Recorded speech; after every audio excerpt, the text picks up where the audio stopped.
The Joe Rogan Experience. Like, no one is really just kind of trying to piece stuff together, specifically talking about these ancient tablets, which are, to me, some of the most interesting things about ancient history, particularly what came out of ancient Sumer. Yeah. Ancient Sumer, when you look at their tablets and, like, what are they saying? And why would they dedicate so much time to talking about this stuff? Exactly. Why do they have pictures of giant enormous people looking things with like a humanoid with a tail sitting on their lap?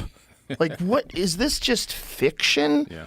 Like, why would they detail this, and how do they have a representation of the solar system with the correct amount of planets and relatively the correct order and size? You know, it's not exact, but it's an artistic version of the real thing. Yeah. And how the hell 6,000, 5,000 years ago do they know that? Yeah. And what explanations do we have? Like, what's the conventional explanations when people tried to dismiss what they knew in ancient Sumer? Well, the conventional explanation is always going to the term mythology. They throw mythology around, you know, left and right to cover up the fact that they have no clue or idea. So they turn it into mythology so they can kind of say it's all fantasy and fairy tales, and this is how they express themselves or how they understood the universe. It's all mythology. It's all fake. But in reality, it's not all fake. These people left behind such detailed records and information. It's a time capsule of information on stone tablets for us today to be able to decipher, break down, and understand, and that's what we're here to do now. When you look at these ancient languages like cuneiform, can you read that? Do you know how to read it? Yeah, a small amount of it, yeah. Studying it from books that I have bought right off of Amazon. Oh. Yeah, so basically you take a stick. It looks like a stick with a kind of a curved end, right? Almost sharpened. It's called a stylus. And then just like a stylus for an iPad. Exactly, very similar, right? And then you take a piece of wet clay, and right before it's too wet or too dry, right in the middle stage, you then start wedging, making these incredible lines into the clay, and then from that you get this cuneiform text. So this text literally, some of the letters actually relate to complete ideas. But it's incredible work, and it takes a long time to do. And then you have to let this thing dry, and then it becomes stone. So, if people were supposed to be trying to worry about how they're going to get their next meal, shelter for the night, and all these kind of things, who has time to sit down and write these incredible works of art like the Epic of Gilgamesh, for example? Yeah. So I think they really were writing down, and also they were transcribing information that was given to them by these quote-unquote gods with a lowercase g. So when you're reading things like the Epic of Gilgamesh, the Epic of Gilgamesh, for people who don't know, is one of the oldest versions of a lot of the stories that you hear in the Bible. Very similar to them. There always seems to be a great flood. There's a few heroes. There's angry gods. There's a bunch of stuff going on. And Zecharia Sitchin's work was like the most controversial on the Sumerian text, right? Yes. Because there's a whole website called sitchiniswrong.com. Like, people go crazy about him. Yeah. But when he starts talking about it, when you read some of the things that they wrote, and when you see like some of the images that they created, the images that look like the double helix from DNA, and there's a bunch of that now we represent the caduceus, which represents pharmacies and drugs. Like, that's the old version of an image of the double helix of DNA, or at least it looks super similar to that. Oh, it definitely is, because it's referenced even in the Egyptian Book of the Dead and other ancient texts. So there's no coincidences here. Now, Zecharia Sitchin, I don't particularly go by his work. Not because it's controversial. I believe he was one of the greatest researchers of all time. And the reason why is because he laid out so much information for us to begin to scratch our head and ask questions. But what I figured out was that by going through the UCLA CDLI online cuneiform digital library, say that fast 10 times, I was able to take stone tablets and decipher them myself. So anyone can go online to the UCLA CDLI online cuneiform digital library and read these stone tablets for themselves. You don't need Zecharia Sitchin. You don't need anyone else. And as I began to break these tablets down, do they have them transcribed, or are you reading the actual tablet? They transcribe them. They actually transcribe them into English for you. Is there controversy as far as like, are there different versions of the transcription? Like, do some people think it's interpreted differently? Is like some debate about that? Only where it comes to where some of the text is missing. There could be pieces okay. chipped off of tablets. You see Right. that corner missing from that tablet right there in the Epic of Isn't that- Gilgamesh. just look how wild is that? Yeah, Just it's how incredible. wild is that exists? Yeah. And that this was, it's so hard for people to put in their brain 5,000 years of time. Yeah. And that there's these people that have this very bizarre language. Like Yeah. when you look at that language, we don't even know what it sounds like, right? Right. No, and the language popped up out of nowhere. You know, you're talking about a civilization that complicated appeared it out of looks. nothing. It looks like computer code, It does. doesn't it? Yes, it does. Just imagine like a human being deciding that they were going to write down in these very bizarre, and they all agreed that all these things mean a certain thing. So they had to somehow or another have a Rosetta Stone or something where they're documenting it so that Yeah. people can learn it and teach it. And then we're looking at it 5,000 years later. Yeah. It's so amazing. It is. And what's incredible is this text was translated in the 1800s, long before Zecharia Sitchin was born. So there are some, some rumors that, he was the only one that could decipher these tablets. Well, no. George Smith, who worked as an Assyriologist and wrote many books and deciphered these Sumerian tablets in the 1800s. So we're talking about texts that have been deciphered for a few hundred years, nothing that was just deciphered recently. So what are the first decipherings? Like what year was the first deciphering? It was in the 1800s. I think around 1850, George Smith. He actually worked at the, I believe it was Cambridge.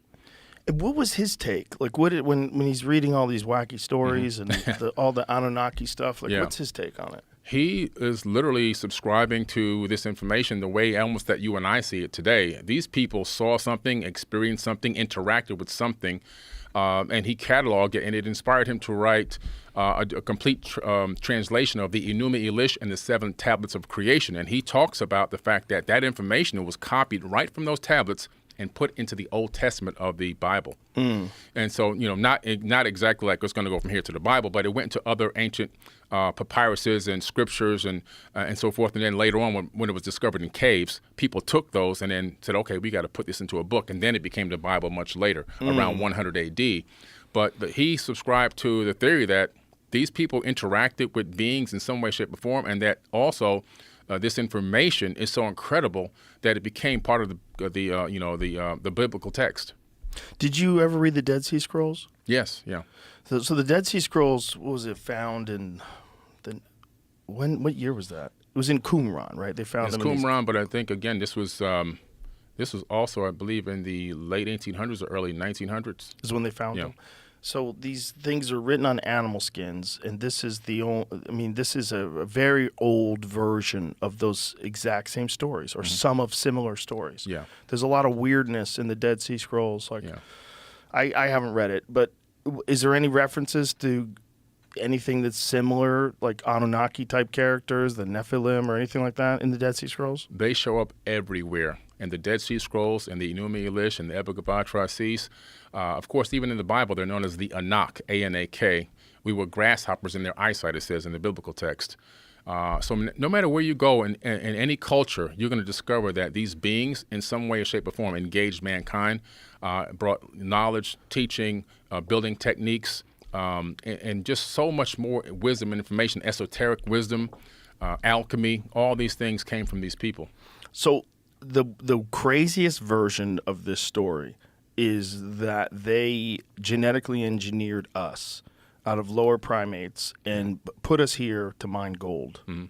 Right. And then established different types of civilizations and taught us how to build things, taught us all these different things. And enough time has passed that we've kind of forgotten. Enough time has passed. That's the wackiest version of it, right? Right. That's the bare bones minimum. Yeah, the wackiest version is that they made us, which is we've talked about this a couple of times, but how bizarre it is that human beings have this incredible fascination for gold. We're fascinated with gold. Yeah. This fascination with gold is really weird. Like, why back when it was basically useless? You couldn't make a knife out of it. You Right. couldn't, like, it didn't make sense that this would be so valuable. Just Yeah. because it's rare, you're barely alive. Right. We're going, right? We're going back to full-on hunter and Yeah. gatherer, our ancestors with spears and stone chipped, and then after that, gold emerges, and it stays. Yeah. It stays forever. Yeah. Now, when you read Zecharia Sitchin's book, he talks about this in the 1970s. His description of it was that they needed to suspend gold particles in the atmosphere because their atmosphere was being destroyed. Right.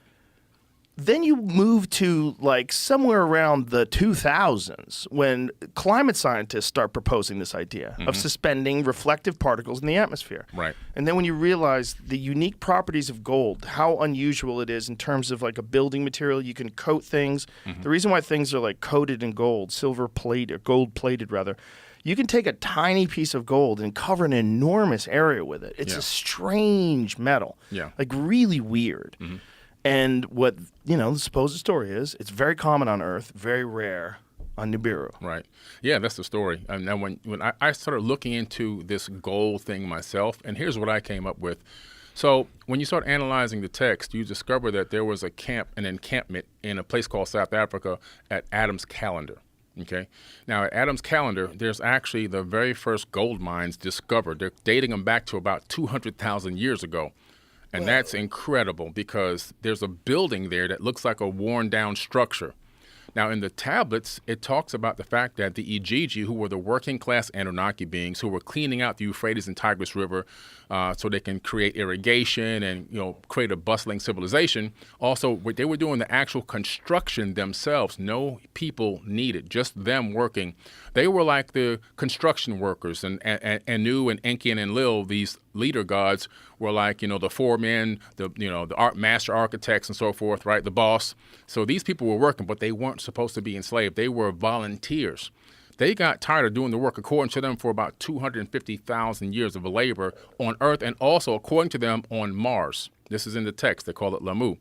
And so they decided to go to war against Enki, Enlil, and Anu because their demands had not been met. So they went to meet them in the Epic of Atrahasis. They go to Adam's Calendar. They go to that same structure that was discovered where that gold mine is located.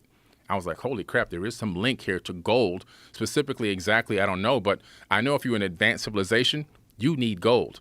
And the people that you have working it for you probably think, it's to adorn or to adorn yourself or in recognition of the gods. So they'll wear it and they'll utilize it, but not for technology. What's crazy is they go to war, they go to get ready to go to battle. And then Enki says, I have an idea that will stop this war. There's an existing being on this planet. Existing, not something that doesn't exist, existing. We can add our essence to it with a slain god. So they're talking about taking the DNA or genetics from one of themselves and mixing it with the DNA of the hominid that was here. It's not specified whether it was, an ape man or anything, but they don't specify in the tablets. But to create a worker being. And they began to do this genetic modification, probably disconnecting some of our DNA, making genetic modifications to us to get us to take orders from them. They inserted something called a worship gene, which was just discovered recently, that human beings have a gene inside of them that can be turned on and turned off. It can be turned off in a laboratory setting. It can also be turned off with a magnetic field around your head. And when it's off, you don't want to worship anything outside of yourself. You look inside. So they made us worship a people. Gene Yes. inside of us Yeah. to make us worship them. Right. How genius.